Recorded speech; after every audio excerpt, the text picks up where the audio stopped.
दोस्तों, एक बार भगवान श्री कृष्ण ने युधिष्ठिर से कहा, हे युधिष्ठिर, तुम विधि पूर्वक अनंत भगवान का व्रत करो। इससे तुम्हारा सारा संकट दूर हो जाएगा और तुम्हारा खोया राज्य तुम्हें पुनः प्राप्त हो जाएगा।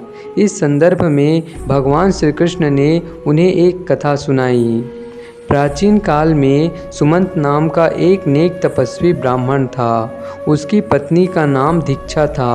उसकी एक परम सुंदरी, धर्मपरायण तथा ज्योतिर्मयी कन्या थी, जिसका नाम सुशीला था। सुशीला जब बड़ी हुई तो उसकी माता दीक्षा की मृत्यु हो गई। पत्नी के मरने के बाद सुमंत ने कर्कशा नामक स्त्री से दूसरा विवाह कर लिया।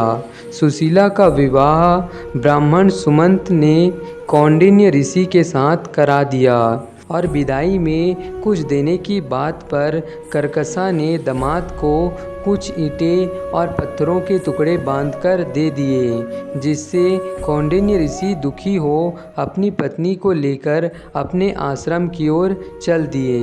परंतु रास्ते में ही रात हो गई। वे नदी तट पर संध्या करने लगे। सुशीला ने देखा वहाँ पर बहुत सी स्त्रियाँ सुंदर वस्त्र धारण कर किसी देवता की पूजा कर रही हैं। सुशीला के पूछने पर उन्होंने विधि पूर्वक अनंत व्रत की महत्ता बताई। सुशीला ने वही उस व्रत का अनुष्ठान किया और 14 गांठों वाला डोरा हाथ में बांधकर ऋषि कौंडिन्य के पास आ गई। कौंडिन्य ने सुशीला से डोरे के बारे में पूछा तो उसने सारी बात बता दी। उन्होंने डोरे को तोड़कर अग्नि में डाल दिया। इससे भगवान अनंत जी का अपमान हुआ। परिणामतः ऋषि कौंडिन्य दुखी रहने लगे और उनकी सारी संपत्ति नष्ट हो गई। इस दरिद्रता का उन्होंने अपनी पत्नी से कारण पूछा तो सुशीला ने अनंत भगवान का डोरा जलाने की बात कही और पश्चाताप करते हुए ऋषि कौंडिन्य ने अनंत डोरे की प्राप्ति के लिए वन में चले गए। वन में कई दिनों तक भटकते भटकते निराश होकर एक दिन भूमि पर गिर पड़े। तब अनंत भगवान प्रकट होकर बोले, हे कौंडिन्य, तुमने मेरा तिरस्कार किया था, उसी से तुम्हें इतना कष्ट भोगना पड़ा।